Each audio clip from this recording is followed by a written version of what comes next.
विद्यार्थी मित्रांनो, आज आपण इयत्ता 6वी विषय विज्ञान प्रकरण 5 पदार्थ सभोवतालची अवस्था आणि गुणधर्म या पाठाचा या ठिकाणी अभ्यास करणार आहोत.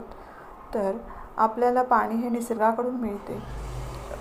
ते आपल्याला स्थायू, द्रव आणि वायू अशा 3 अवस्थांमध्ये आपल्याला पाणी हे आढळून येत असतं. पाणी हे जरी 3 अवस्थांमध्ये असलं तरी पाण्याचा जो कण आहे त्या कणामध्ये आपल्याला कोणताही फरक जाणवून येत नाही. त्या पाण्याचा जो कण आहे हा कसा आहे, सर्व अवस्थांमध्ये सारखाच आहे. आता आपण पाहतो की जे पदार्थ आहेत हे प्रत्येक पदार्थ हे ठराविक अवस्थेमध्ये असतात. म्हणजे पदार्थाच्या ज्या अवस्था आहेत त्या किती आहेत? पदार्थाच्या अवस्था आहेत 3. एक आहे स्थायूरूप अवस्था, 2 द्रवरूप अवस्था आणि 3 वायुरूप अवस्था. आपण पाहतो की या पदार्थाच्या ज्या अवस्था आहे आपण पाहिलं या अवस्था. मग याच्यामध्ये आपण उदाहरण घेतलं. आता स्थायूरूप म्हणजे काय? आता उदाहरणार्थ पाणी ज्यावेळेस पाण्याचा बर्फ होतो त्यावेळेस पाण्याची जी स्थिती आहे ही कोणती स्थिती झाली तर पाणी ही कोणत्या स्थितीमध्ये आहे? स्थायूरूप. ते पाणी बर्फ ज्यावेळेस वितळतो त्यावेळेस त्या बर्फाचं काय होतं? पाणी होतं. म्हणजे त्या ठिकाणी कोणती अवस्था झाली? द्रवरूप अवस्था. पाणी आपण जर गरम केलं, पाणी जर तापवलं तर त्या पाण्याची काय होत असते? वाफ होताना आपल्याला दिसून येत असते. आणि ही जी पाण्याची होणारी जी वाफ आहे ही काय झाली? कोणती अवस्था झाली? वायुरूप अवस्था. आता पदार्थाच्या ज्या अवस्था आहे त्या अवस्थांची उदाहरणं आपण पाहूया. स्थायूरूप अवस्थामध्ये आहे कोळसा. नंतर द्रवरूप अवस्थामध्ये पाहिलं तर आपण केरोसिन, पेट्रोल, दूध हे कसं आहे? द्रवरूप अवस्थेत आहे. वायुरूप अवस्थेचे उदाहरण घ्यायचं झालं तर नायट्रोजन, ऑक्सिजन ही झाली वायुरूप अवस्था. आपण पाहतो की ज्यावेळेस आपण लाकूड कापलं जातं, लाकूड कापतो त्यावेळेस त्या लाकडाचा जो कापताना बारीक जे कण आहे ते कण किंवा लाकडाचा जो भुसा आहे हा खाली पडलेला आपल्याला डोळ्यांनी दिसत. म्हणजेच पदार्थाची जी स्थिती आहे त्या स्थितीलाच पदार्थाची अवस्था असं म्हणतात. आता साखर जर आपण घेतली, खडी साखरेला जर आपण बारीक केली तर त्याची पूड म्हणजे पिठी साखर ही त्याची तयार होत असते. त्याच पद्धतीने कोळसा जर आपण बारीक केला तर कोळशाची देखील बारीक जी पावडर आहे ती काय होत असते? तयार होत असते. म्हणजेच पदार्थाची जी स्थिती आहे त्या स्थितीलाच पदार्थाची अवस्था असं म्हणतात. मग आता या ठिकाणी आपल्याला पदार्थाच्या अवस्था म्हणजे काय, म्हणजे अवस्थांतर म्हणजे काय आपण पाहिलं की पदार्थाची एक अवस्था ज्या अवस्था आहे ती बदलून जेव्हा तो दुसऱ्या अवस्थेमध्ये जातो त्या क्रियेला पदार्थाचे अवस्थांतर असे म्हणतात. तर या ठिकाणी आपण एक आकृती पाहू, म्हणजे उदाहरण घेऊ. आता मेण. एका वाटीमध्ये जर आपण मेणाचे काही तुकडे घेतले तर वाटीमध्ये असणारे मेणाचे जे तुकडे आहेत ते कोणत्या स्थितीमध्ये आहे? सुरुवातीला ते स्थायूरूपमध्ये आहे. आणि त्याच मेणाच्या वाटीला जर ज्यावेळेस आपण स्पिरिटच्या दिव्याने उष्णता दिली तर वाटीतलं जे मेण आहे ते काय होईल? आपल्याला हळूहळू त्या मेणाचं म्हणजे मेण वितळताना आपल्याला त्या ठिकाणी दिसून येत असतं.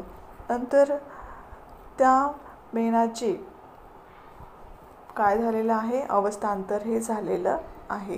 म्हणजे मूळ स्थिती होती आणि त्या मूळ स्थितीनंतर ती जे मेण आहे ते काय झालं? दुसऱ्या स्थितीमध्ये त्याची अवस्था ही बदलली. त्याला म्हटलं जातं मेणाचे अवस्थांतर. आता स्पिरिट, कापूर, पेट्रोल, तूप, खोबरेल तेल, डांबर गोळ्या, नवसागर हे जे पदार्थ आहे ह्या पदार्थांमधून आपल्याला कोणते पदार्थ आपण याच्यामध्ये या पदार्थांपैकी कोणते पदार्थ आपण थंडीमध्ये गोठलेले पाहिले आहेत? तर आपण पाहतो की तूप आहे, खोबरेल तेल आहेत. हे थंडीमध्ये आपल्याला काय झालेलं असतं? गोठलेलं हे दिसून येत असतं. आणि ज्यावेळेस आपण त्याला उष्णता दिली परत त्याचं काय होत असतं? द्रवामध्ये रूपांतर हे होत असतं. तर आपण पाहिलं की स्नायूंचे परस्पर वायू रूपांतर झालेले कोणत्या अवस्थेमध्ये आपण पाहतो? म्हणजेच यावरून आपल्याला काय लक्षामध्ये येत असतं की पदार्थाला ज्यावेळेस आपण उष्णता दिली किंवा त्यातील उष्णता काढून घेतल्याने त्या पदार्थांचे काय होतं असतं, अवस्थांतर हे होत असतं.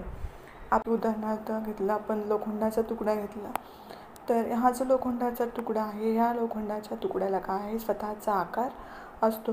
त्याला आपण कसंही ठेवलं तरी त्याचा जो आकार आहे तो बदलतो का? नाही, तर त्याचा जो आकार आहे तो काय असतो, कायम राहत असतो. आता हे जे पदार्थ आहेत त्यांना ठराविक आकारमान देखील असते. म्हणजे साखर, वाळू हे जे स्थायू पदार्थ जे आहेत हे आपण जर एखाद्या सपाट पृष्ठभागावर ज्यावेळेस आपण त्याला ओतलं तर त्याचा काय होत असतो, आपल्याला ढीग तयार झालेला दिसून येत असतो. त्याच पद्धतीने द्रवरूपमध्ये उदाहरणार्थ घ्यायचं पाणी, स्पिरिट, तेल हे जे पदार्थ आहे ह्या पदार्थांना स्वतःचा आकार आहे का? नाही, या पदार्थांना स्वतःचा आकार नसतो. त्यांना भांड्याचा आकार हा घ्यावा, म्हणजे भांड्याचा आकार ते घेत असतात. आता ठराविक आकारमानांना असते. भांड्यातील जी ठराविक अशी जी जागा आहे ती जागा काय करतात, हे पदार्थ व्यापत असतात.